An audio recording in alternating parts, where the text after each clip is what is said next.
right, lock the door. We are entering the most dangerous territory in the entire accounting jungle. We have covered policies and estimates. Now we must face the prior period error. In the CFO world, this is the equivalent of a code red. This is not just about changing your mind. This is about admitting you were incompetently, objectively, and embarrassingly wrong. Let's be honest. Nobody likes admitting they made a mistake.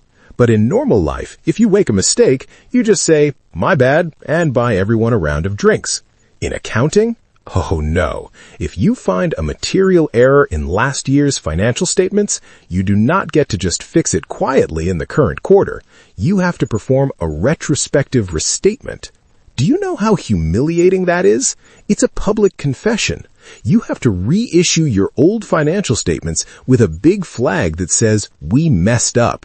It signals to the market that your internal controls are as watertight as a screen door on a submarine. It invites the auditors to crawl into every fracture of your business with a microscope. It is the walk of shame of the corporate world.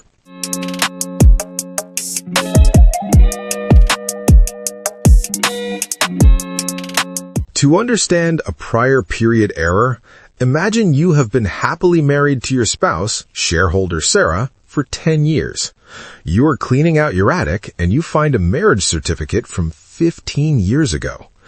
It turns out you never actually divorced your college sweetheart, liability Linda. You are technically a bigamist. You have not just made a mistake today. You have been illegally married for the last 10 years. Every anniversary you celebrated was a lie.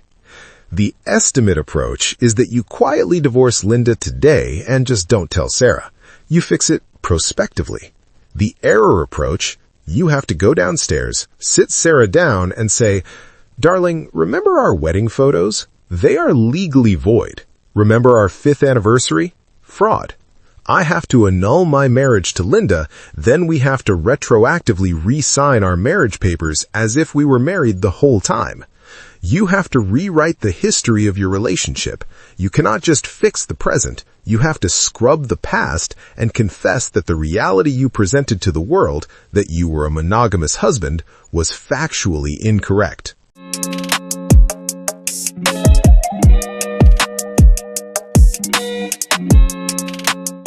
Back to the ledger.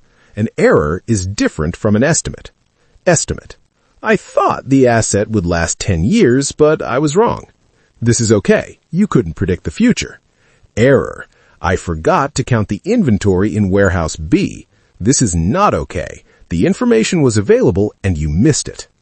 If the error is material, IAS 8 demands penance. Restate the comparatives. You know, those columns in your financial report that show 2026 and 2025? You have to physically change the numbers in the 2025 column to what they should have been. Since the error likely affected your profit in the past, you have to adjust the opening balance of retained earnings for the earliest period presented. You must also write a note explaining the nature of the error. In other words, you must write a public apology explaining exactly how you screwed up. Why? Because if you don't fix the past, the trend analysis is broken. Here is your survival guide for errors. Materiality is your best friend. If you find an error, your first instinct should be to ask, is it immaterial? If you can plausibly argue that you did not make a mistake, but rather the circumstances changed, do it. Changing an estimate is a quiet adjustment. Correcting an error is a press release. If you must restate, blame the software. Never blame the people. Software can be patched. People get fired.